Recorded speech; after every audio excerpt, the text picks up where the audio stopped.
Gracias por la invitación. Muy buenos días, Perú.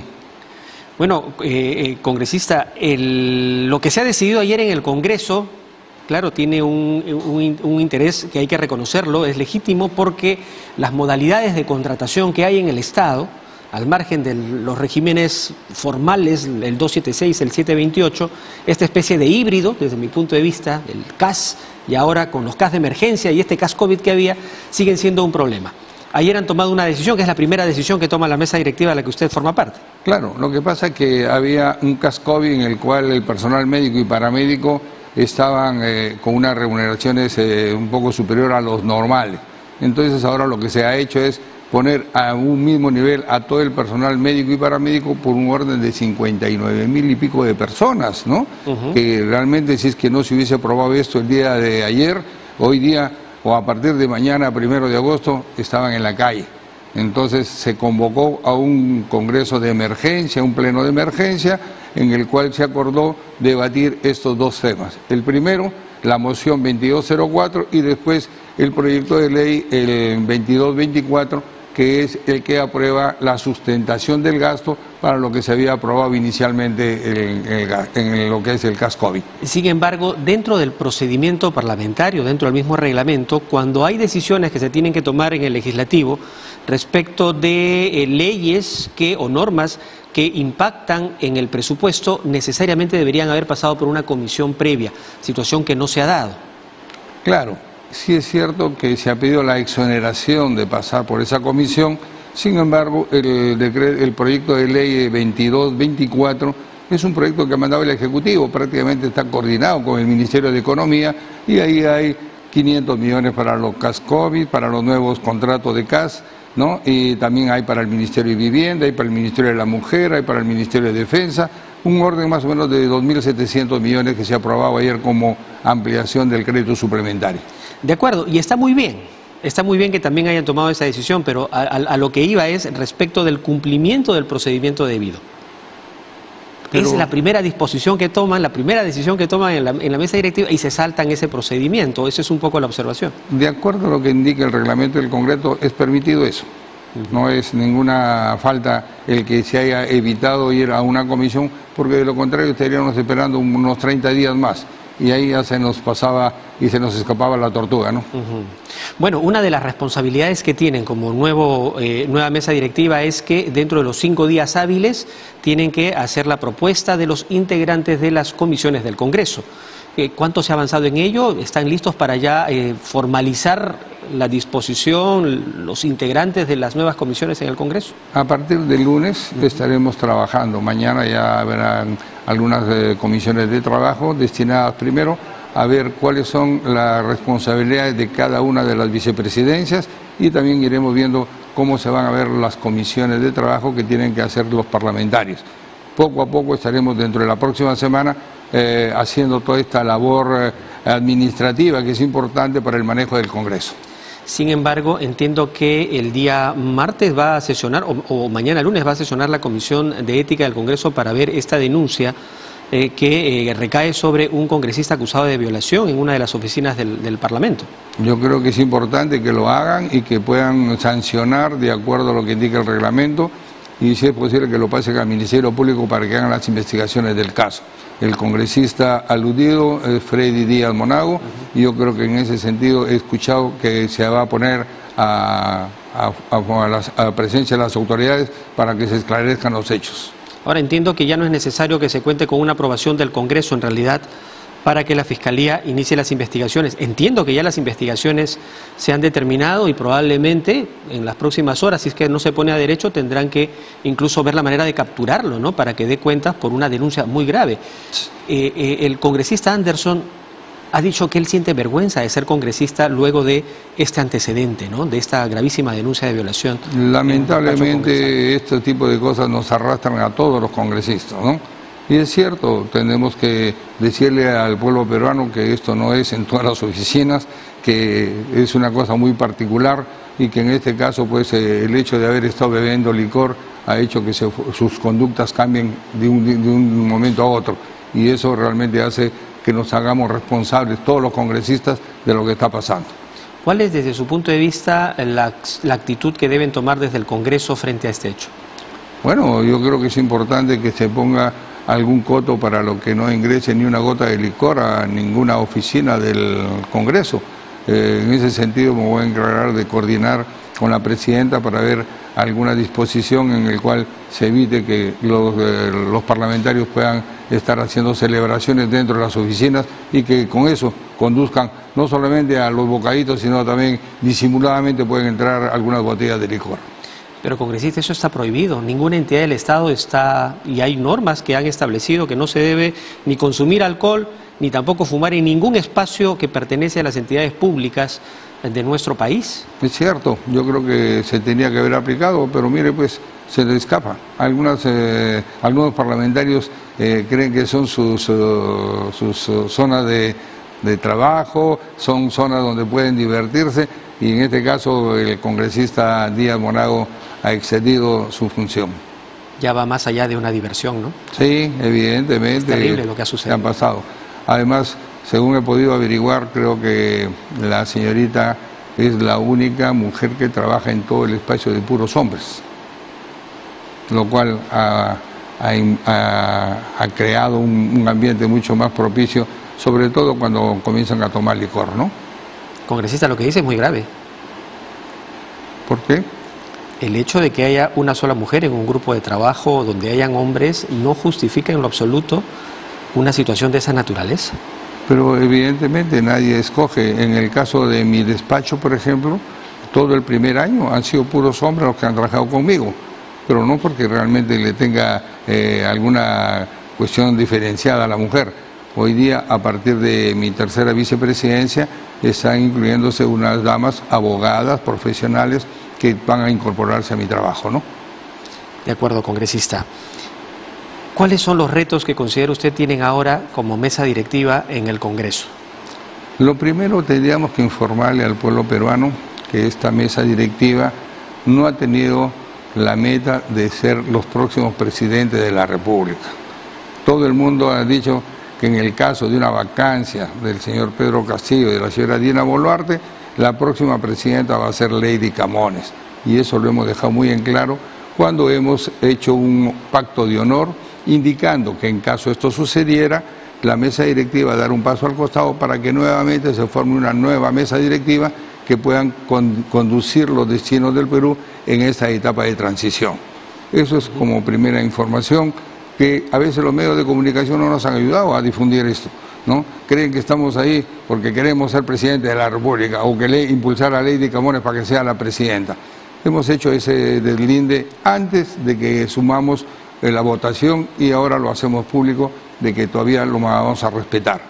Y después vamos a trabajar las prioridades, ¿no? Yo creo que, por ejemplo, trabajar una bicameralidad es importante para que el pueblo peruano pueda tener una mayor representación con senadores y con diputados y de alguna manera ver el debate de lo que es la continuidad de la elección de congresistas, ¿no? Eso es muy importante, ver si es que se va a ver una sola vez la reelección o va a ser una reelección indefinida.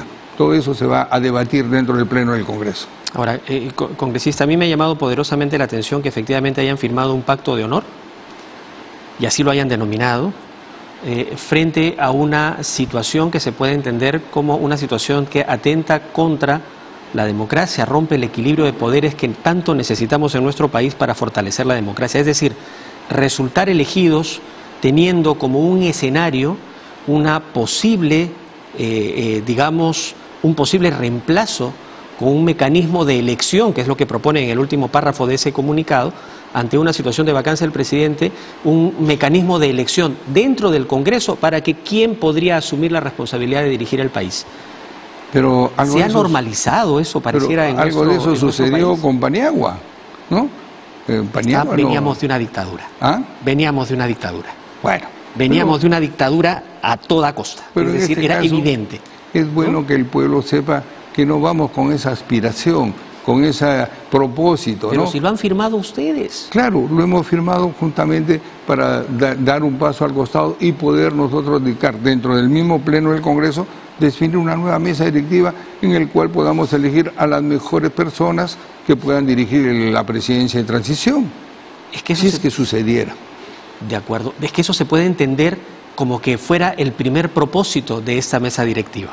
De otras mesas directivas que han postulado bajo esa premisa. Otras mesas directivas no han deslindado eso. Lo que nosotros hemos hecho es mucho antes de la elección y ahora lo ratificamos, ¿no? Entonces, yo creo que las otras mesas directivas no han deslindado y han postulado. Por eso ha habido la división, 4 listas para poder asumir la presidencia del Congreso. Es que daba la imagen de que en realidad lo que estaban haciendo era competir por la presidencia de la República, no por la presidencia de la mesa directiva del Congreso. Claro, por eso hemos deslindado nosotros oportunamente. Y eso es lo que estamos dándole a conocer al pueblo. Nosotros no estamos desesperados por agarrar la presidencia de la República. Nosotros queremos cumplir nuestra función parlamentaria dentro de las limitaciones que nos da el Congreso de la República, ¿no? Cumplir con la labor parlamentaria, por ejemplo, tiene que ver con revisar los más de 40 proyectos de ley que el Ejecutivo ha constantemente enviado al Congreso de la República y que no se han priorizado.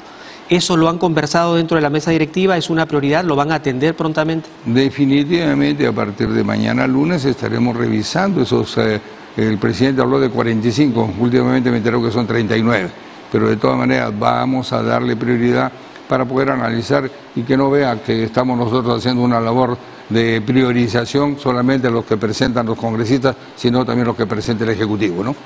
De acuerdo, entonces hay ese compromiso. Ahora, lo otro que usted mencionaba, esta posibilidad de la bicameralidad en el Congreso anterior, en el periodo legislativo anterior, se aprobó, pero no con una mayoría calificada la posibilidad del regreso a la bicameralidad.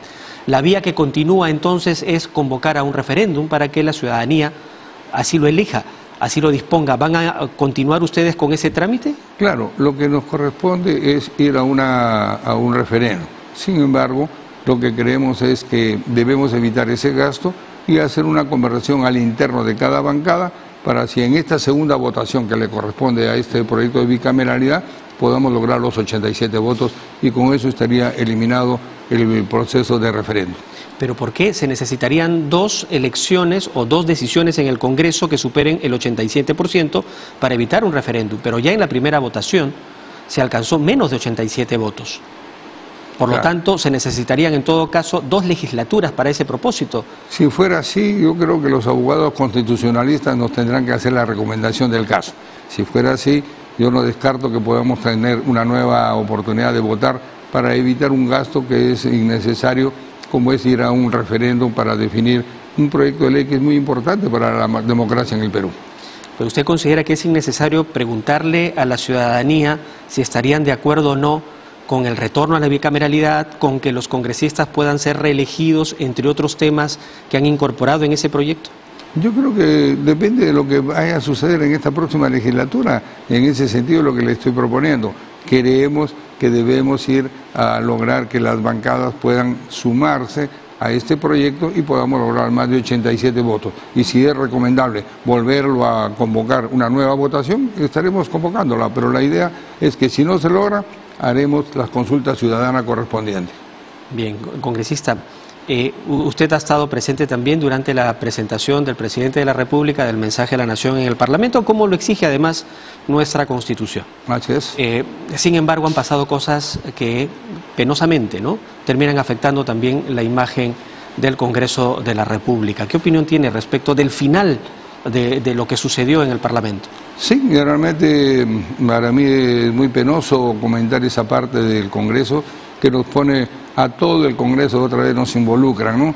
Yo he dicho que la mejor manera de protestar es a través de los votos. Y esta vez, si usted no está de acuerdo con el presidente de la República, el voto de la vacancia o de la inhabilitación, de acuerdo a lo que indica la Constitución, hay que ahí poner el voto y ahí se puede protestar, porque los gritos para el mercado, por favor. Ahora, ¿usted considera que es suficiente tener 87 votos para sacar al presidente de la República? Es decir, ¿todo se reduce a sumar votos nada más para sacar del cargo al mandatario? Bueno, yo creo que hay suficientes indicios que dan pruebas indirectas para lograr una prueba directa.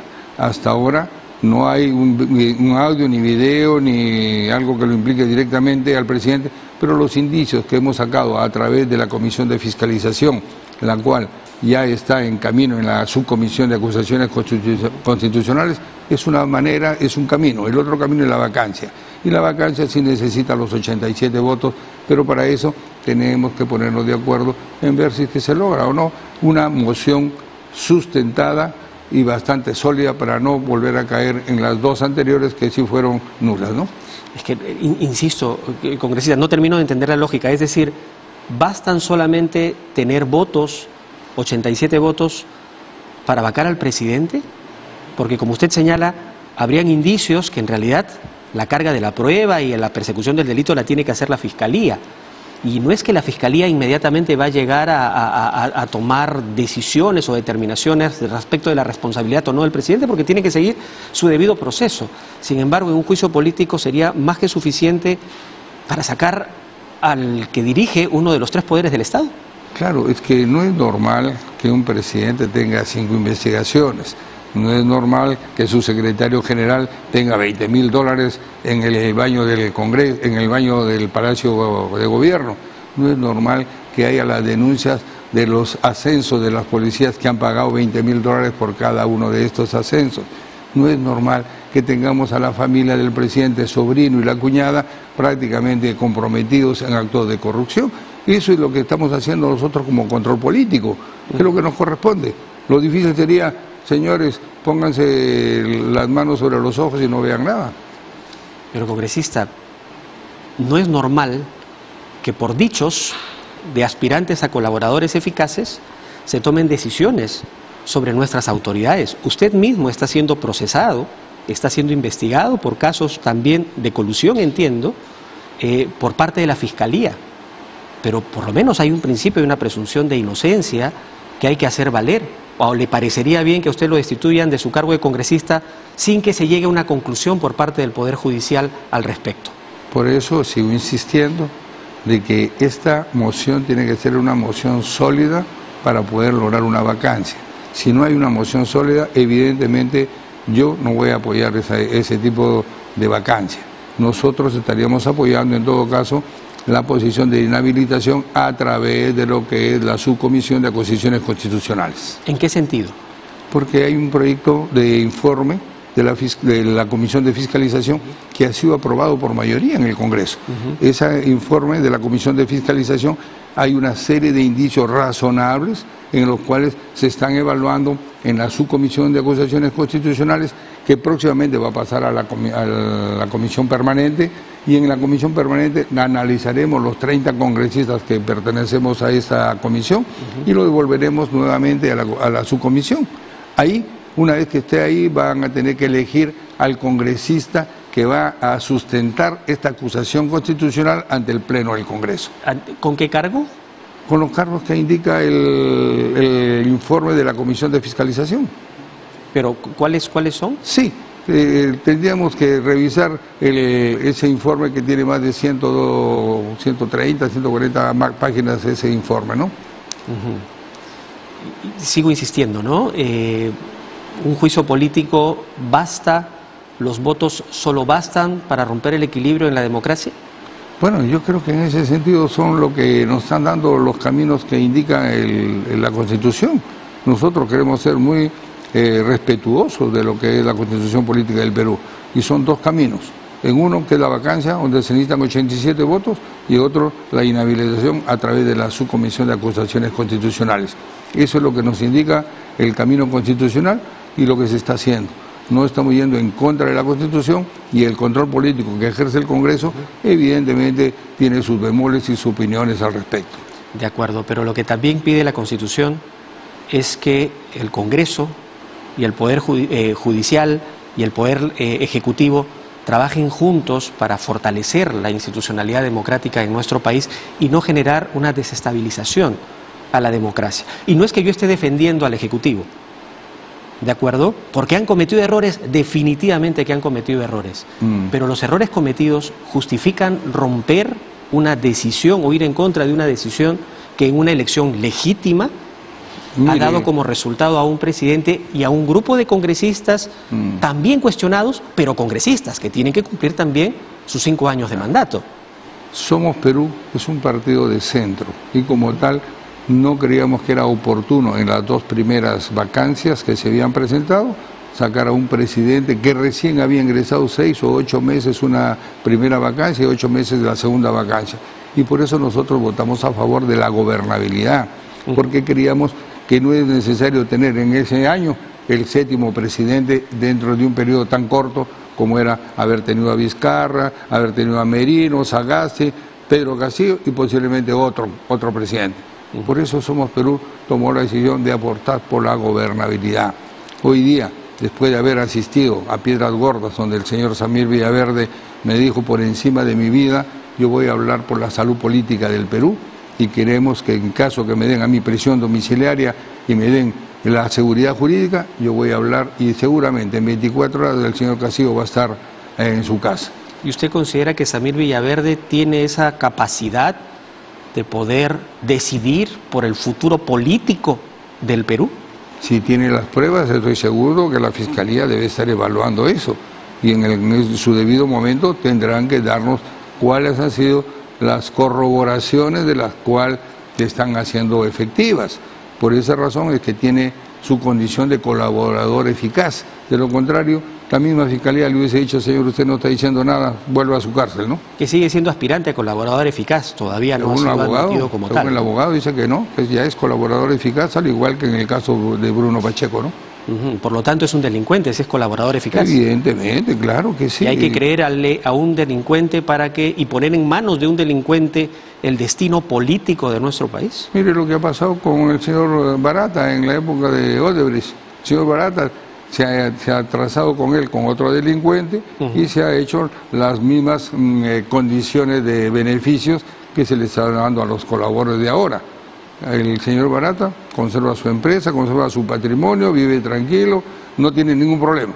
El que ha sido el colaborador eficaz del caso de Odebrecht.